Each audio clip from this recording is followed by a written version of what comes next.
I'm 80 years old, and I need to tell you something I wish someone had told me before it was too late. My name is on a waiting list right now. Not for a vacation, not for a new car. For a room, a bed, a place where someone else decides when I eat, when I sleep, and when I get to see daylight. And the worst part? I put myself there. I convinced myself it was the responsible thing to do. If you're 60, 65, 70, please hear me.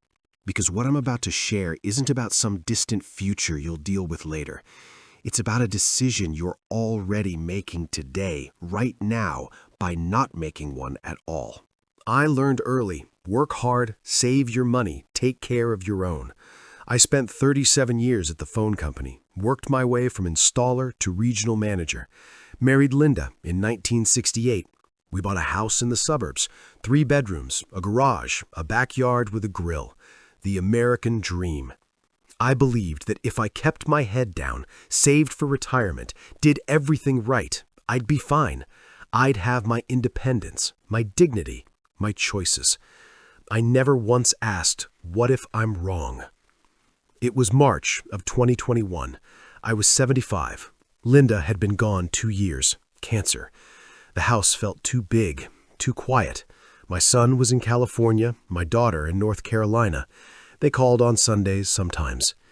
That winter, I slipped on ice and bruised my hip. Nothing serious, but it scared me. I started asking, what happens if I fall again and no one's there? What if I can't get up? What if I can't reach the phone?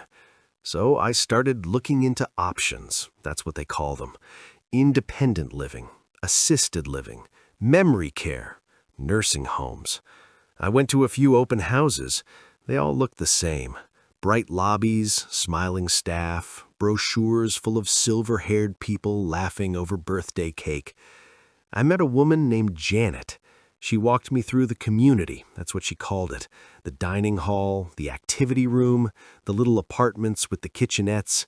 She said, you'll never be alone here. You'll have friends. You'll have care.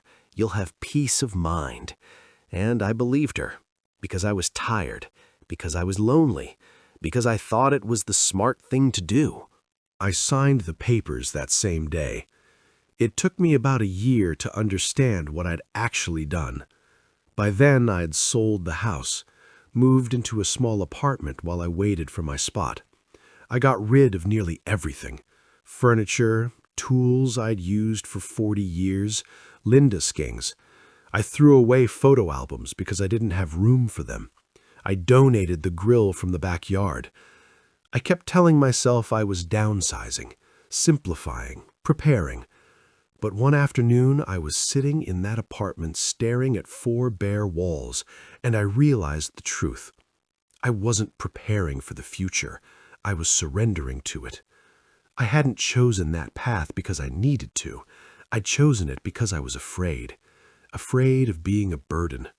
Afraid of dying alone in a house with no one to find me. And that fear made me do something I can never undo. I gave away my independence before anyone even asked me to. The losses came quietly, one after another. I stopped getting invited to family gatherings, not because they didn't want me, but because I wasn't part of the rhythm anymore. No house to host Thanksgiving, no yard for the grandkids. I became a guest in my own family. Then I lost my routines. The hardware store on Saturdays, breakfast at the diner on Sundays, the library on Tuesdays. All of it gone because I didn't really live anywhere anymore. I was just waiting. Then I lost something harder to name. People stopped asking what I thought about things. They started asking how I was feeling, whether I needed anything, whether I was okay. I went from being a man with opinions and a life to being someone people worried about. And the worst part? I didn't fight it. I just nodded and said, it's for the best. It wasn't for the best. It was for their peace of mind. Here's the truth most people won't say out loud. A nursing home isn't a last resort. It's a first trap. And once you step into it, even with good intentions, even with careful planning, you're handing someone else the pen that writes the rest of your story. We've been taught that growing old means letting go, downsizing, simplifying, preparing. But what we're really doing is practicing for invisibility, rehearsing for irrelevance. And by the time we see it clearly, we've already given away everything we needed to build a different life. I've known people who moved into assisted living at 70 and were gone by 73. Not because they were sick, because they stopped living. They stopped deciding. They stopped mattering to themselves. Nobody forced them. Here's the truth most people won't say out loud. A nursing home isn't a last resort. It's a first trap.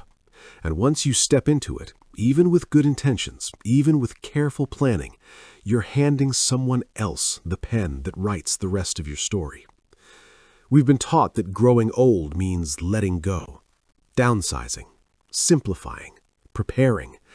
But what we're really doing is practicing for invisibility, rehearsing for irrelevance. And by the time we see it clearly, we've already given away everything we needed to build a different life. I've known people who moved into assisted living at 70 and were gone by 73, not because they were sick, because they stopped living. They stopped deciding. They stopped mattering to themselves. Nobody forced them.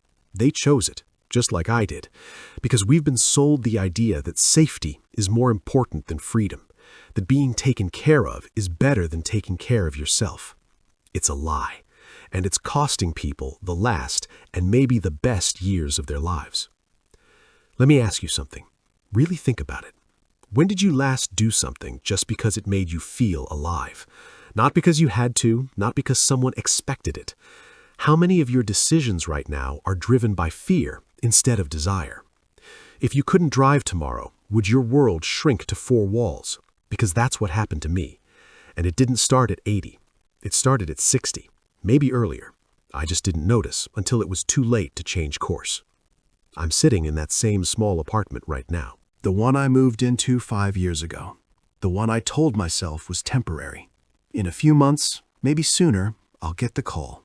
They'll tell me a room is ready, and I'll pack that one suitcase and go, because I have nowhere else. No house, no plan B, just a life I built, step by step, choice by choice, that led me here.